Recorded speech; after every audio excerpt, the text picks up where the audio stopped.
detector should be within 15 feet of every sleeping area.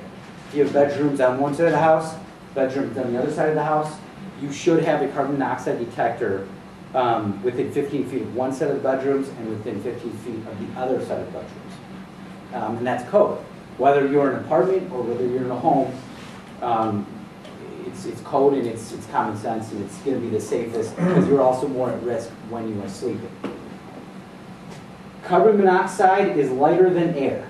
You want to put your sensors, the best spot for your sensor is high on the wall or even on the ceiling. Carbon dioxide, which is another byproduct of fireplaces or any combustion appliance, and it's also what we breathe out, is heavier than air. Carbon monoxide or carbon dioxide can mask a carbon monoxide sensor. So if you have your carbon monoxide detector plugged in low, not only is most of the carbon monoxide up high, but it's also, it could be masked by that carbon dioxide. So, to summarize, the best place is near the bedrooms, and if you could put them up high or up on the ceiling. If you do the portable type, put it on your nightstand, so it's the, on the nightstand, so it's the level that you are at when you're sleeping. All right, so I'm going to go over a couple things, and this is going to be kind of a review for things that you can do around the house and things that you should do around the house to keep you and your family safe. Have a trained professional perform annual maintenance on any equipment that has combustion, or fire that uses natural gas or oil or fire or wood.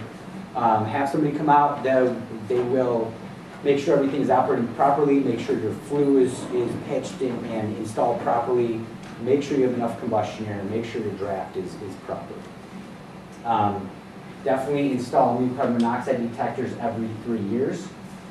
Change the batteries annually. And of course, I do recommend low-level carbon monoxide detectors for everybody, but more specifically for those at-risk groups. If your carbon monoxide detector goes off, or if you have symptoms, don't ignore it.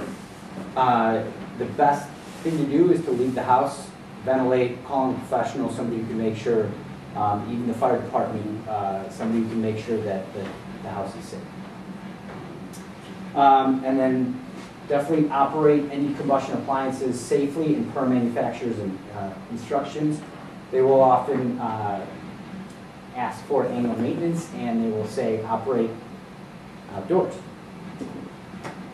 So the carbon monoxide don'ts, again, this is going to be a little bit of review. Don't open windows near operating grills and generators. Don't operate anything with combustion in the garage. Period. Don't fire up that lawnmower. It's just a little lawnmower. Let it go and just let it warm up. Just push it out. Start your car. Pull it out in the garage. Don't use your oven, as the gentleman up front said. Don't use your oven to heat your home. Do not use a grill indoors. Do not use one of those portable generators indoors.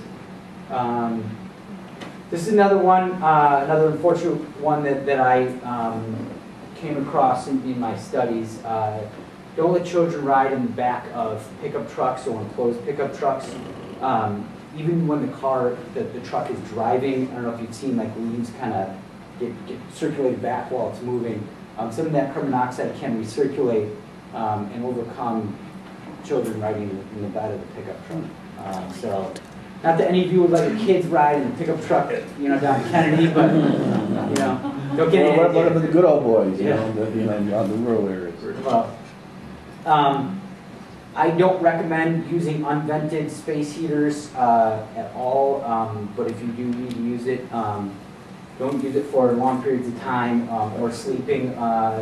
That's not to say all unvented heaters are dangerous. Just there's a good percentage of them that are. You had said earlier something about the electrical things like furnaces and water heaters were safe as opposed to natural gas ones.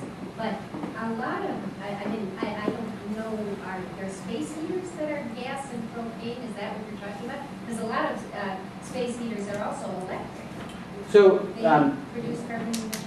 the question was electric heaters and are there gas-fired portable heaters? In this area, there's not too many gas-fired portable heaters. There are some of those turbo gas-fired heaters or propane that like contractors will use to heat up a construction area, salamander that they'll heat a construction area. There are gas-fired ventless fireplaces that they claim do not need a vent. But to answer your question, electrical space heaters, electric furnaces, electric water heaters will not produce carbon monoxide. That's the one comment too. No filters take out carbon monoxide. That is a very good point. No, you can't filter out carbon monoxide. The best solution if the detector's going off is fresh air. Lastly, don't ignore symptoms. I have a question for you. I've heard about these fireplaces you can use indoors that burn alcohol. Is that okay? Because supposedly it's just. Yeah, so there's actually, you know, for those of you that watch HGTV, there's all sorts of new. Love the Amish that have that no venting. There's a number of them, and that they don't. Basically, if it doesn't have a chimney,